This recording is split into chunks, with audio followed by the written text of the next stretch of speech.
ნაციონალური მოძრაობის მარტვილის მაჟორიტარობის კანდიდატის ზალ გოროზიას მეუღლეს ბრალი წარუდგინეს. გამოძიება 125 ცემა ძალადობის მუხლით დაიწყო. საუბარია საოლქო საარჩევნო კომისიაში მომხდარ დაპირისპირებაზე, რომლის დროსაც ოლგა ჩურკინამ უბნებზე გასამწესებელი უპარტიო წევრების სიის შენობიდან გატანას სცადა.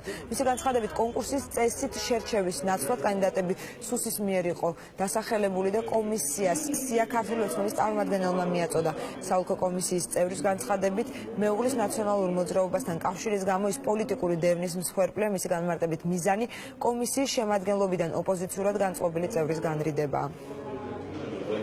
შეუსრულო ქალბატონმა ოლგამ კომისიის წევრებს მარულად, როდესაც ამ კანდიდატურებს იხილავდნენ, მაგიდაზე დადებული სია აიღო, რასაც მოყვა უშუალოდ საავასა და დანელიას მხრიდან დაპირისპირება, რომ როგორმე წაერთმიათ ეგ სია, სწორედ ამან გამოიწვია დაზიანებების მიყენება უშუალოდ ოლგა ჩურკანოვისათვის. ეს არის მიზანმიმართული პროვოკაცია ჩემი და ჩემი ოჯახის წევრების მიმართ, როდესაც თვალში მეცა ოცნების შტაბიდან მოტანილი სიები წინასწარ დადებული, ეს სიები გადავუგზავნე ქალბატონ თამარ ჟვანიას, მანამ ჩემზე გახორციელდა ოცნების წევრის მხრიდან, ელგაცანავას მხრიდან ფიზიკური და სიტყვიერი ზეწოლა. ისინი ემზადებიან გაყალბების დიდი გაყალბ, ძალიან კარგად იციან ქართულ ოცნება, რომ ეს არჩევნებიც აგებული აქვს მარტვილში და აბაშაში და ბევრ პროვოკაციაზე წავლენ, რათა ამენაირად ჩემ ოჯახზე ზეწოლა გააკეთონ, მაგრამ ჩვენ ამას არასდროს არ დავუთხოთ. ძალიან ცუდი კამპანია ირჩია ჩემს მიმართ ოთარ დანელიან.